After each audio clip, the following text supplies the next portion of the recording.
അങ്ങനെ ഇലക്ഷൻ കഴിഞ്ഞു.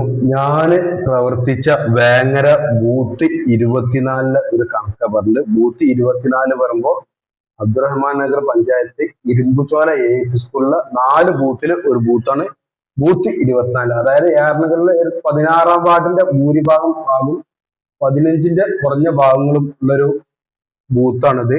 മൊത്തം വോട്ട് 1229, പോൾ ചെയ്തത് 987 എന്ന് പറഞ്ഞാല് ആകെ 12 ആൾക്കാരാണ് നാട്ടില് ജീവിച്ചിരിപ്പുണ്ടായിട്ടും വോട്ട് ചെയ്യാത്തുള്ളൂ. അതായത് ഇന്ത്യയിൽ ഉണ്ടായിട്ട് വോട്ട് ചെയ്യാത്തവര് 12-13 ആൾക്കാരുള്ളൂ. ബാക്കിയൊക്കെ ഗൾഫില് ഒരിക്കലും ഇങ്ങോട്ട് വരാന് പറ്റാത്തും കുറച്ച് ആൾക്കാര് ലക്ഷം പ്രഖ്യാപിച്ചതിന് ശേഷം മരിച്ചതും അങ്ങനെയൊക്കെയാണ്. അപ്പൊ അതുകൊണ്ട് അതാണ് ഇവിടുത്തെ ഒരു ഇത് എന്ന് പറഞ്ഞ ഒരു 95% പോൾ ചെയ്തു എന്ന് പറയേണ്ടി വരും.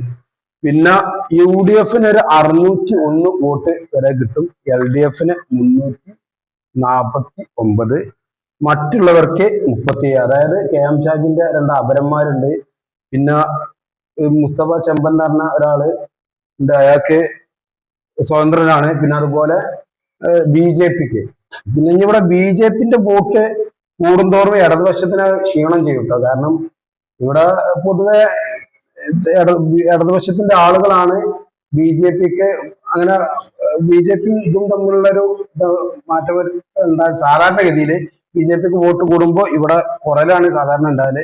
മറ്റുള്ള ചില സ്ഥലങ്ങളിൽ മാറ്റം ഉണ്ടാകാം, ഇവിടെ അങ്ങനെയാണ് ഉള്ളത്.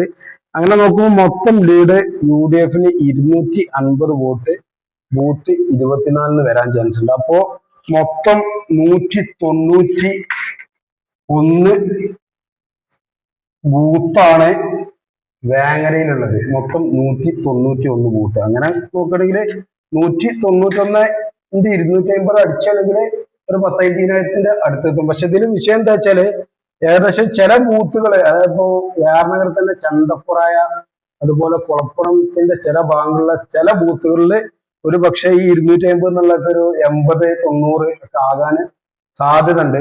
അതുപോലെ തന്നെ ചിലപ്പോ ഒരു പക്ഷേ ശക്തമായതാണെങ്കിൽ ഒരു -5-6 വരെ വരാൻ സാധ്യത ഉണ്ട്. അതുപോലെ തന്നെ നഗർ തന്നെ ചെപ്പിയാലം എന്ന സ്ഥലമുണ്ട്, കുന്നുംപുറം എന്ന ടൗണിന്റെ തൊട്ടടുത്ത ബൂത്താണ്. അവിടെ ഒരു പക്ഷെ ഈ 1229 വോട്ട് 959 പോൾ ചെയ്താല് ഏകദേശം ഒരു 890 അല്ലെങ്കിൽ 900 വോട്ടിന് UDF കിട്ടും. ബാക്കി 87 വോട്ടാണ് മറ്റുള്ളവർക്ക് എല്ലാവർക്കും വീതിച്ച് കൊടുക്കാൻ പറ്റുള്ളൂ. അങ്ങനത്തെ ബൂത്തുകളും ഈ വേങ്ങര നിയോജക മണ്ഡലത്തിലുണ്ട്. എന്ന് പറഞ്ഞാൽ തനി പാർട്ടി ഗ്രാമം. പക്ഷെ പാർട്ടി ഗ്രാമം എന്ന് വെച്ചിട്ട് മറ്റുള്ളവർക്ക് അവിടെ പ്രയാസങ്ങളോ പ്രശ്നങ്ങളോ ഒന്നുമില്ല കേട്ടോ. പാർട്ടി ഗ്രാമം ഉദ്ദേശിച്ച് ലീഗേര് എന്നുള്ളൊരു ഇത് അത്രേ ഉള്ളൂ. അപ്പൊ ഇതാണ് ഇതിന്റെ ഒരു പൊതു ഇത്. അതില് പല ഏരിയകളും മാറ്റം ഉണ്ടാവും എന്ന് പറഞ്ഞല്ലോ. അപ്പൊ ഈ ഒരു കണക്ക് പോവാണെങ്കിൽ നഗറിലൊക്കെ ഒട്ടുമിക്ക ഇലക്ഷനിൽ എല്ലാ ബൂത്തിലും ലീഡുണ്ടായിട്ട് KN ഖാദർ മത്സരിച്ച ഒരു സമയത്ത് 1-2 ബൂത്തില് മൈനസ് ആയിട്ടുണ്ട്. KN ഖാദർ ഒരു ഉപതെരഞ്ഞെടുപ്പില് കുഞ്ഞാലിക്കുട്ടി പാർലമെന്റിൽ പോയി തിരിച്ചു വന്നു. അങ്ങനത്തെ ഒരു ഉപതെരഞ്ഞെടുപ്പില് മത്സരിച്ചപ്പോ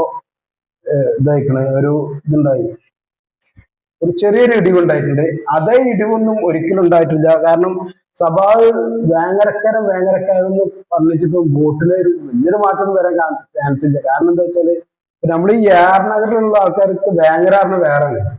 പുറത്തുനിന്ന് ഇപ്പൊ ഒരു കൊയിലാണ്ടിന്ന് ഒരാൾക്ക് വേങ്ങരക്കാരെന്ന് പറയുമ്പോ എല്ലാം വേങ്ങരക്കാരായിട്ട് തോന്നും. പക്ഷെ അങ്ങനെയല്ല. വേങ്ങര എന്ന ടൗണ് അതിന്റെ എട്ടാവട്ടത്തുള്ള ആൾക്കാരാണ് ഇവിടെ ഉള്ളവർക്ക് വേങ്ങരക്കാരായിട്ട് തോന്നുന്നത്. അപ്പൊ അതിലൊന്നും അതല്ല, കയമ്പില്ല. പിന്നെ KM ഷാജിനെ പോലുള്ള ഒരു ഫയർ ബ്രാൻഡാണ്. അപ്പൊ അതിൻ്റെതായ ഇതുണ്ടോ. അപ്പൊ ഞങ്ങൾ ഇന്നലെ ബൂത്ത് കമ്മിറ്റി കൂടി മറ്റേ ഭക്ഷണമൊക്കെ കഴിച്ച് പിരിഞ്ഞു. അതിന്റെ ചെറിയൊരു വീട് വേറെ വരുന്നുണ്ട്. അപ്പൊ വീട് ഇഷ്ടപ്പെട്ട ഷെയർ ചെയ്യാൻ